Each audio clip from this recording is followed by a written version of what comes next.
Hey y'all, what's up? Welcome back to Inner Healer. I'm Shakri, and today we're going to be talking about romantic capitalism. I don't know if it's an actual thing, but it's an actual thing. Now, like an actual thing as far as a widespread thing that people even talk about. For me, romantic capitalism is trying to impress your partner, most times men trying to impress a woman, but it can be the roles reversed.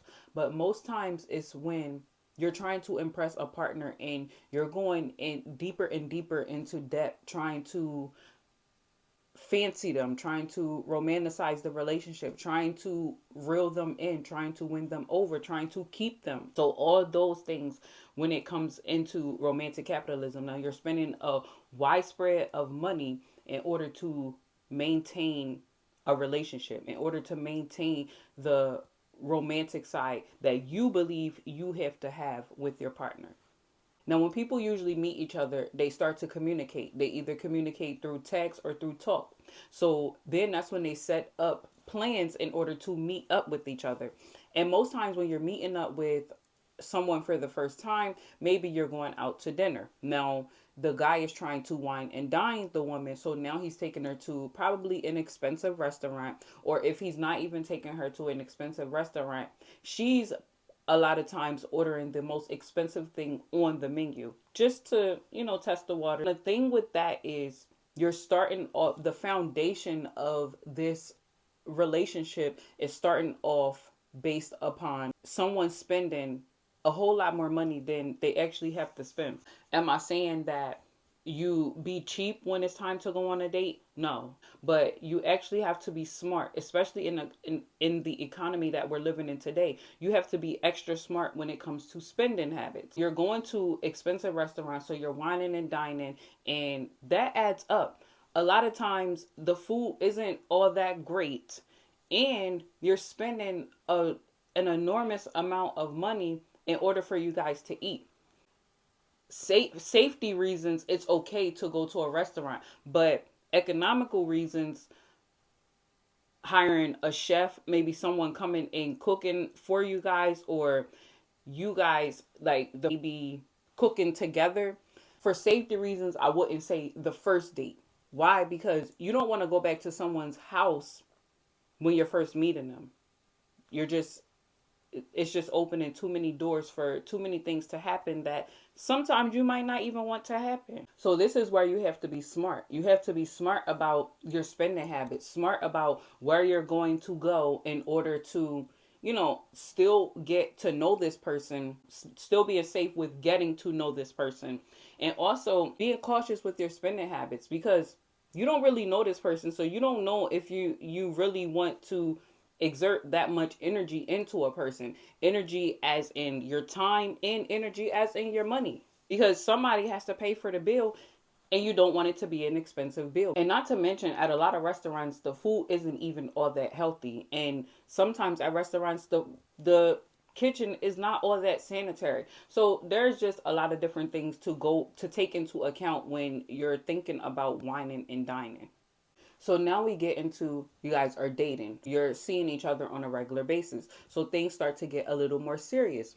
The guy, he wants to start to buy the woman things, as in maybe she's into makeup. So he wants to go to, stores like Ulta or Mac or, expensive store. Well, I'm not sure because I don't wear makeup. So I'm not even really sure if those stores are expensive. I just hear about those stores.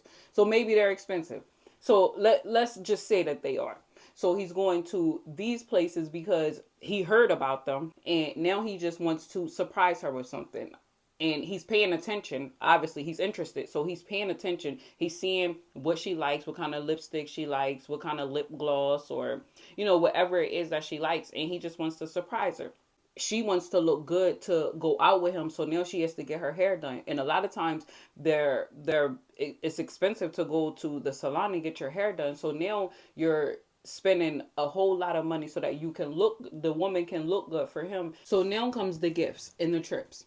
So you want to go, we have dreams. We want to go to these exotic places, and these exotic places, they cost. So now we're taking expensive trips, doing it to mark it off your bucket list. Everybody has a bucket list of places that they want to go. The romantic capitalism actually is starting with social media because everybody is trying to one up on each other when it, other people don't matter. Other people should not matter to you. They should not be a factor into how much money you're going to spend on a girl or how much money you're going to spend in order for you to go out with a guy. No one else should matter in that. No one else should be the root cause of you going on a trip. The trip should be because that's somewhere that you want to go and it's something that you want to do. Stunting for social media is the biggest no-no. So now you guys have been dating and he wants to take it a little more serious. So he proposes. Now when he's proposing, he has this big rock. So he went and he dropped a bag on a rock for your finger so that you can, I guess, show it off to your friends or show it off to other people, or he can, feed his ego. Oh, my wife has a big rock on her finger. So we're still in the trap of romantic capitalism because you just spent a bag on something that is going to go on her finger.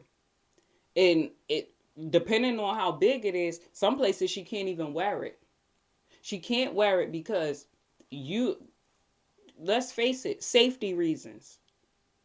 People are out here and the economy is so bad that people are willing to do anything. And if they see this big rock on her finger, then somebody's liable to try and take that. So it's just a cycle. You cannot let other people define how you are in your relationship. You cannot let other people define how you are in your life, period. So now you have the wedding. So now you have to get the wedding team together. You have to get a wedding planner if you're not going to plan it yourself. You have to get the venue. You have to spend a bag on the wedding. The wedding, just the wedding.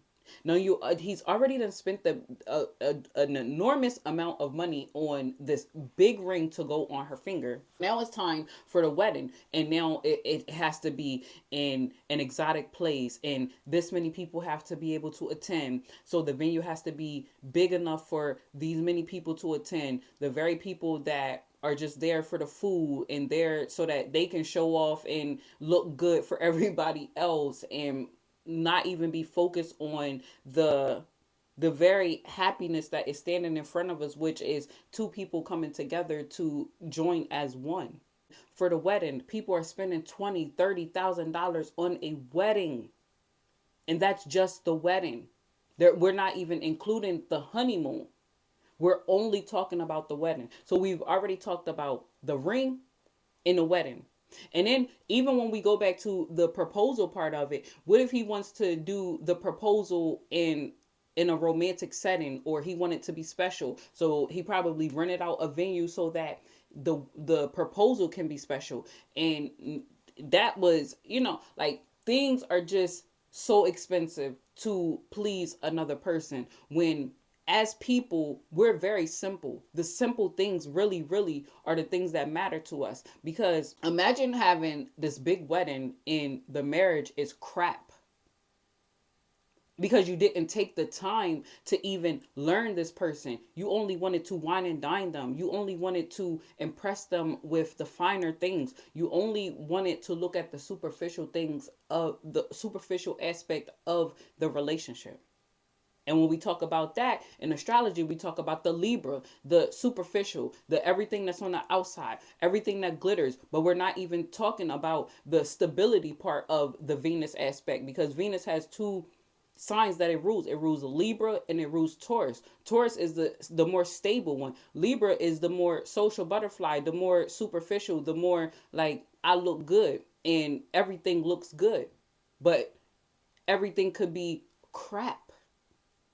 You see how that works? So you're spending all of this money when you should be spending the energy to get to know the person so that you can know if this is even what they want. And then once you guys are one, so we then already got to the talking stage, which is the communication through phone and text, the wine and dine stage, which is you guys casually dating. Then we get to the dating stage where he's getting these gifts or you're getting gifts. You guys are exchanging expensive gifts, And then comes the proposal, which is expensive all in itself because of the venue, the atmosphere, the ring, the people that you wanted to attend. You wanted to make everything so beautiful, right?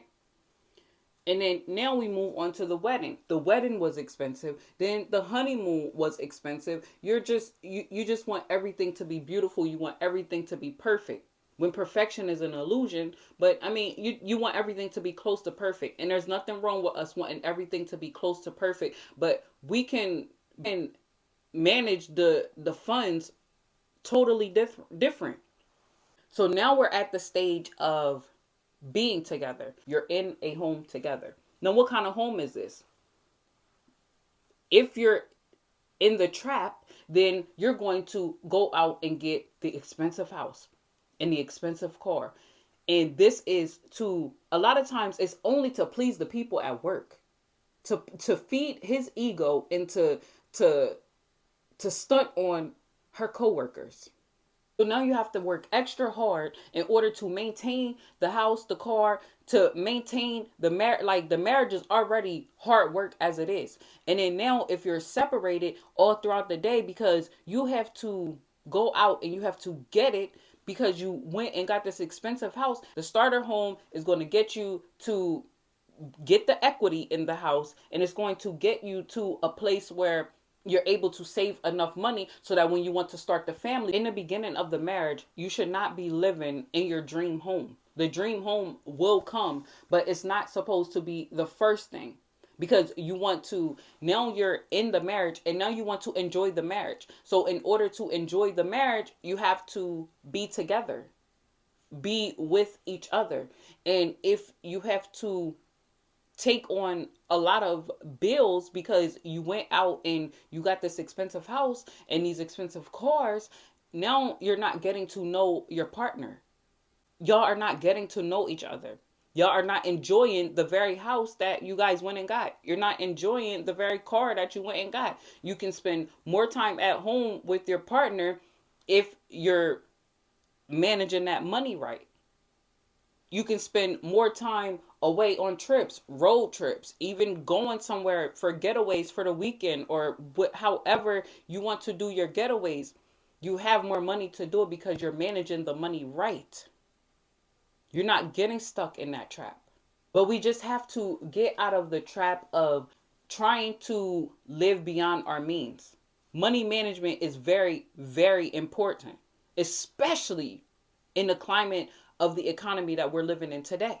And being stuck in the trap is not going to get us ahead as a people. Trying to live beyond your means so that social media can be happy with you is not going to get us ahead as a people. It's going to keep us going around in that circle, in that trap. Oh, I see that this person did this, so now I have to do this. Oh, I see that this person is at this point and we're the same age and we grew up together, so now I have to do it. No, you're on your own timing. Everything that you're doing is in perfect timing for yourself. So that was a video on romantic capitalism. If you like what you heard in this video, please like, share, and subscribe to this channel. Peace.